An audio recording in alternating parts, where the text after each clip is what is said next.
Thank you, peers. Please be seated.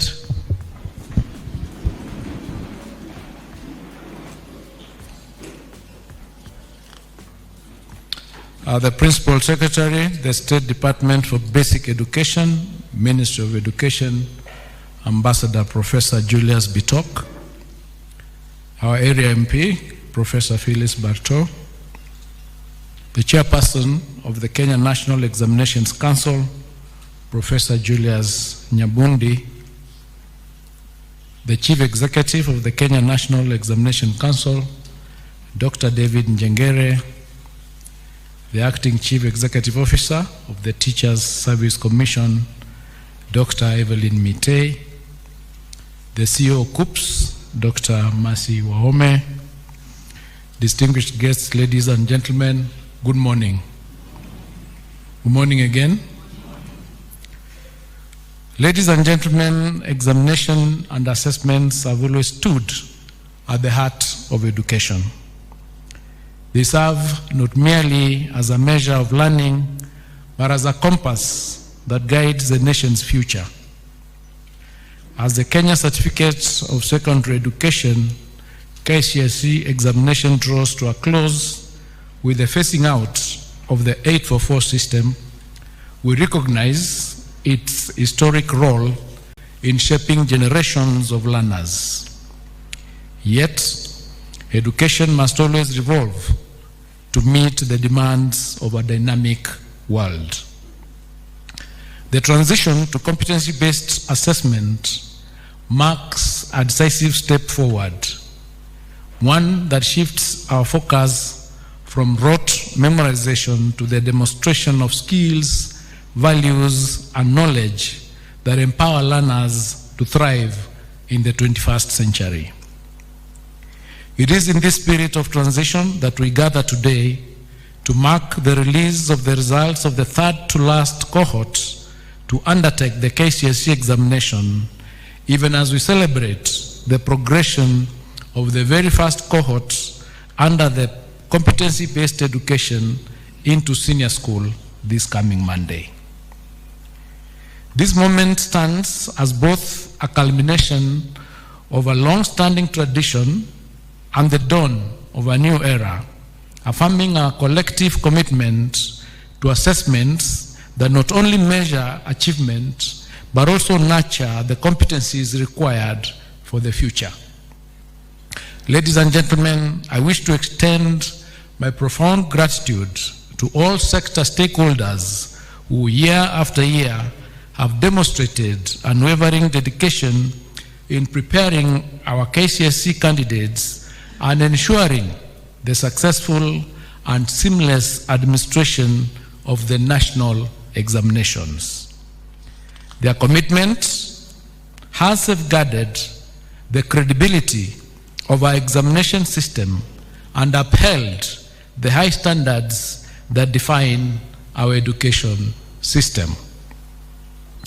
Let me take this opportunity to acknowledge the concerted efforts of colleagues across the Ministries of Education, the Ministry of Interior and National Administration, and Information, Communication and the Digital Economy, as well as the Teacher Service Commission during the administration of the 2025 Kcse examination series. In the same vein, may I commend all the center managers, supervisors, and invigilators for their integrity and diligence that have made this examination cycle a success. Today, as we release results for 993,226 candidates, I wish to register my sincere appreciation to His Excellency the President, Dr. William Samoei Ruto, for his trust and steadfast support in enabling our team to implement critical reforms in the education sector. These reforms are geared towards transforming the delivery of learning and teaching in order to nurture and build every learner's potential and to equip them with the skills and competencies necessary for life in the 21st century.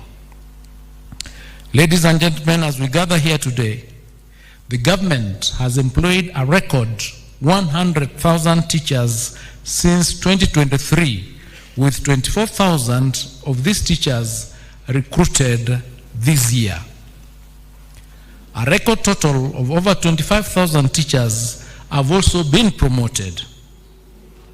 To better prepare our teachers for the rollout of the competency-based education, our teachers have been retooled and reoriented to the new system. The primary objective is to strengthen teaching and learning in our schools and consequently to improve our education outcomes. In order to enhance access, we are expanding infrastructure across our basic education institutions. In the financial year 2024-2025, we built a record 23,000 classrooms across the country to support the transition of the first grade 9 cohort. This year, we will construct a total of 1,600 laboratories in various senior schools in order to support practical learning. To anchor these reforms on a solid legal and policy foundation, we will soon be presenting a sessional paper and 11 bills to Parliament for consideration and enactment. Once passed, this will help entrench efficiency and effectiveness in our education system and affirm its competitiveness globally. We also continue to support our learners with capitation in fulfillment of the government's obligation to provide free and compulsory basic education. For this school year, for instance, we released the sum of 44.2 billion shillings as capitation for learners in all public basic education institutions ahead of school opening. This is the first time that capitation has been disbursed before schools open. Heads of institutions are expected to ensure prudent use of these public resources for the benefit of learners and to desist from imposing any extra levies or fees upon parents. The candidates whose results we released today are now expected to transit to tertiary institutions, either in universities or TVET institutions. At the tertiary level, we are implementing the student-centered funding model by which the government supports students and trainees by way of scholarships and loans depending on the level of need of each learner. To enhance access and affordability, fees for academic programs in our public universities have also been rationalized by between 15% and 40%, so that the fees for university education programs range from 5,800 to 75,000 per semester, depending on the program of study. I call upon all eligible candidates, therefore, to apply for placement to programs of their choice once the process starts.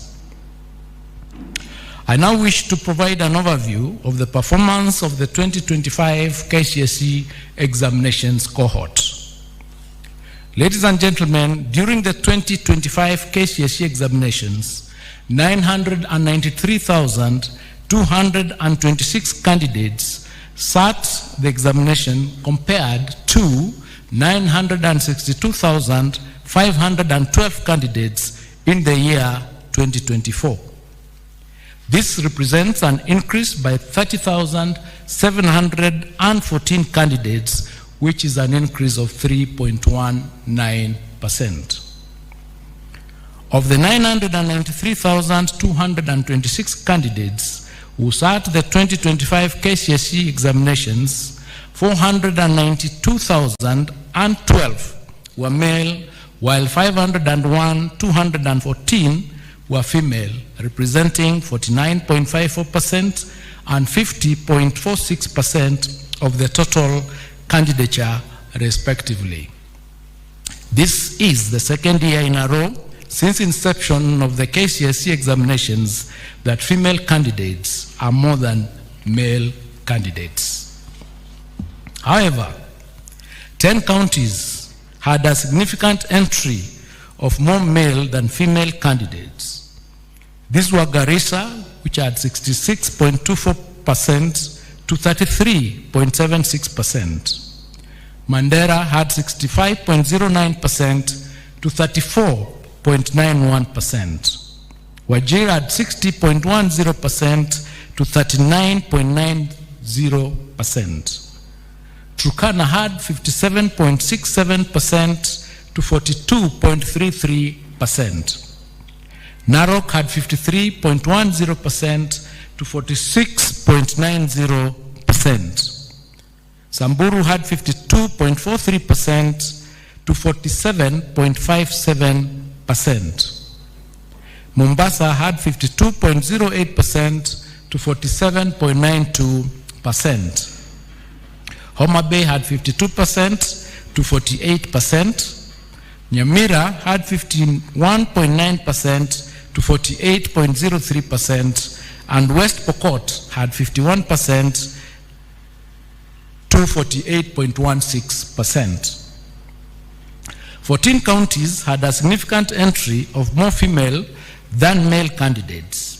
These were Vihiga, which had 55.905% to 44.10%. Elgeyo Marakwet had 55.06% to 44.94%. Kisumu had 53.87% to 46.15%. Kiambu had 53.23% to 46.77%. Kwale had 53.19% to 46.81%. Nairobi had 52.90% to 47.10%. Kakamega had 52.47% to 47.53%. Meru had 52.22% to 47.78%. Isiolo had 52.21% to 47.79%. Uasin Gishu had 52.14% to 48.26%. Busia had 51.72% to 48.28%, and Tharaka Nithi had 51.57% to 48.43%. 23 counties, however, recorded near perfect gender parity, which counties were Lamu, Marsabit, Embu, Tana River, Laikipia, Kcse, Baringo, Migori, Trans Nzoia, Nandi, Kajiado, Taita Taveta, Kericho, Siaya, Kilifi, Bomet, Nyeri, Nyandarua, Murang'a, Nakuru, Kirinyaga, Bungoma, and Makueni. The number of candidates aged 16 years and below increased from 20,546, which was 2.13% in the year 2024, to 26.391 or 26,391, which is 2.65% in the year 2025. The highest percentage of candidates registered for 2025 Kcse examinations were within the appropriate age bracket of between 17 and 19 years, constituting 716,048, which is 72.02% of the total candidature. In the year 2025 Kcse examinations, 17 subjects recorded a significant improvement in performance, similar to the number of subjects that recorded significant improvement in 2024. 11 subjects recorded a significant decline in performance in the year 2025 compared to 10 in 2024. Female candidates recorded better mean score performance than male candidates in the following 6 subjects. That is English, Kiswahili, Kenya Sign Language, Home Science, CRE, and Arts and Design. Male candidates recorded better mean score performance than female candidates in 11 subjects, namely mathematics, alternatives A and B, biology, and biology for the blind, chemistry, general science, history and government, geography, IRE, building and construction, and business studies. The performance of male candidates was comparable to their female counterparts in the following 7 subjects: physics, agriculture, computer studies, French, German, Arabic, and music.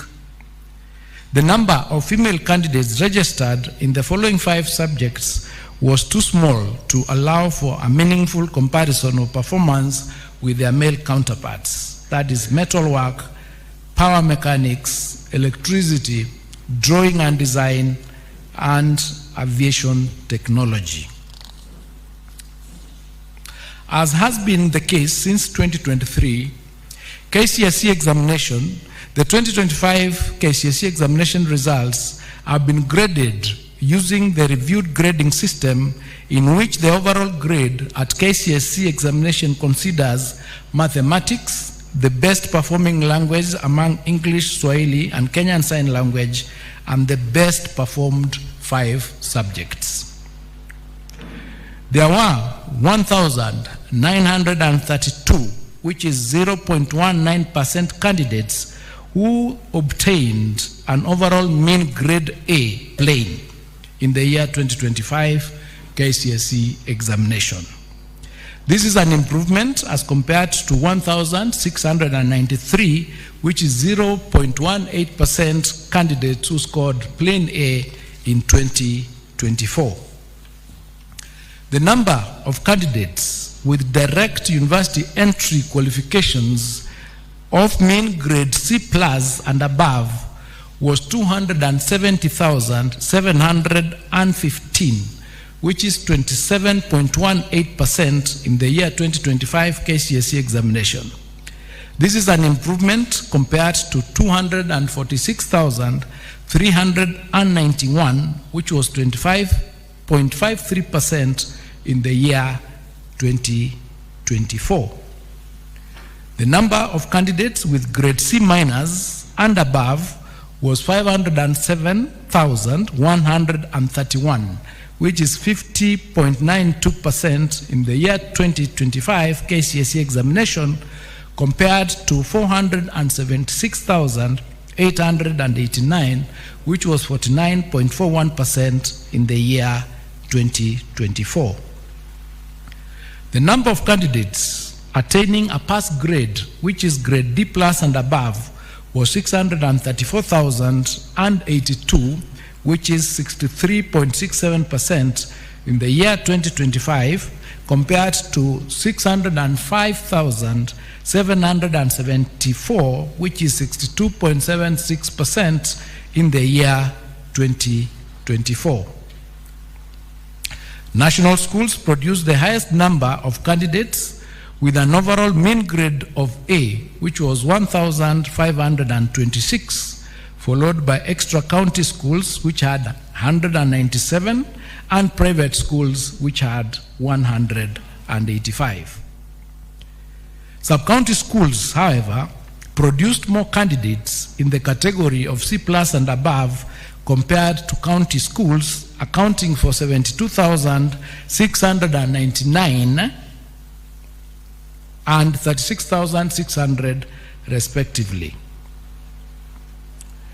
I wish to reiterate that our stand on the integrity of examinations. In November last year, we indicated that there were reported cases under investigation and that action would be taken upon conclusion of the investigations. At the conclusion of the Kcse examination, 1,180 candidates were found to have been involved in examination irregularities. Consequently, and in line with the applicable law and regulations, their examination results have been cancelled.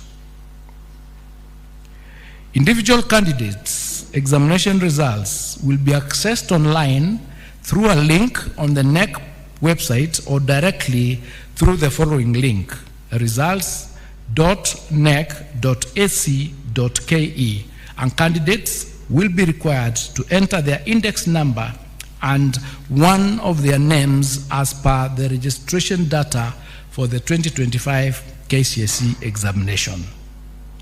The results will be live and accessible immediately after the end of this function. It is now my humble duty and privilege to declare the 2025 Kcse examination results officially released.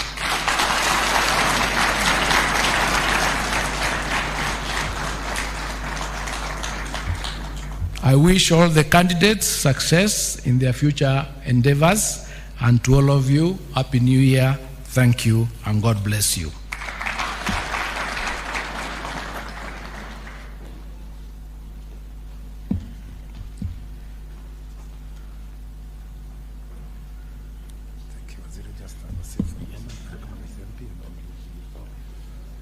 Thank you very much. Let's put our hands together again for Waziri.